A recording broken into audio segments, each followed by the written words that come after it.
Maksami Diger wach mara SGR ni ti winjo ka je wacha sama wago mbaka toke kacha nekech gin gik mabiro duogo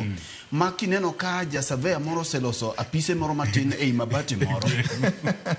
tibiro neno ka jopiny chako ywak koro sama idwa ger SGR ni nyaka timne jowa gimiluongo capacity building nekech sama SGR ni biro dhi Kisumu to nyaka wang'e ni koduogo to duogo gang'o ang'o moduogo moyago do Kisumu mondo investment marwa nitie gik moko ariyo freight gi passengers. Yes. Koro samuduogo ni ahinya korka freight ni passengers to nitie mwandu mage modhi yudo kaluo mobiro duogo godo we gik motenore gi weche mag magawa gi otende manyalo bede alwora ni nekech koro ng'eni odhi yawo jolimbe biro koni iyudo ka piny Kenya ka kose gik saa 3 to ji te osedhi nindo ineno ji ere mwandu ma samoro ka jolimbe gi obiro saa 3 to nitiere kuonde moko ma ginyalo dhi budhe otende wa chalo nade capacity building mar ariyo ibiro yudo nito kata mana weche mag lope miwinjo wawacho ka kech nitiere sama koro SGR ni kokalo e puoth ng'ato tibiro yudo ka jo black kata ko biro to matin mowene japiny ni otimo wang'o nekech yudo ka samoro ng'ato dari e lopgi oyudo $2 million moro $2 million moro nego migi capacity building kech mai gima jopiny winjowa nto kodhi omanyo godo lo kamoro kamachielo ma samoro lo nengo ne yotie to dong gang'o mok no menda kiching'e ni asinyisi ni pesa en muofu pesa en iwinjo mana gik motime mineno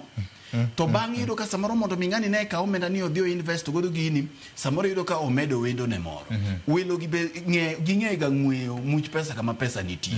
miyudo ka samoro ndalo ma bonus mag jochai ka gigo timore dhano lal mondo mi kik ng'ato ponono lo mane kwar mare oweye manyo SGR ni okale kochule no aneno gik motimore kuonde gi jomoko thoe kora paro ni gimiluongo ni public participation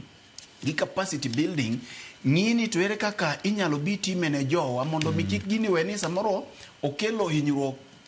maloyo ber mare in terms of short term kiweyo which mag long term benefits mage erokamano itemo wajini samane matimo environmental assessment audit margicha social audit gi economic audit be nyaka tim mondo kik wabed ni wayud ka jodongo moko nyikwagi koro uso lote weche ng'eny gik manotimore coast kocha oyawo it oganda Nyakwar Jang mopogore kod mano giko dwe mar 4 en dwe ma bende e chuny wach ka ing'iyo sako mar loso mar budget mar piny Kenya ka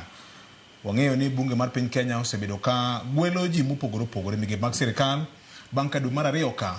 migawo mochung' weche mag pesa ne opedho gimodong' ni BPS budget policy statement margi mano chweyo puodhi Nyakwar Jang giko dwe mar 4 en kalenda ma waluongo ni ma bende pek mokalo ne migawo mochung' weche mag pesa gi jo Kenya mangima kakoto wachomo somo mar budget mar dwe mar 6 Nyakwar Jang ma en budget ma koridieko mar hik manyonge manyien mar 2025 2026 ma dhi bedo budget mokwongo e bwo sirikal miluongo ni broad based government ma bende ilieko ni oteku mare romo $4.2 trillion.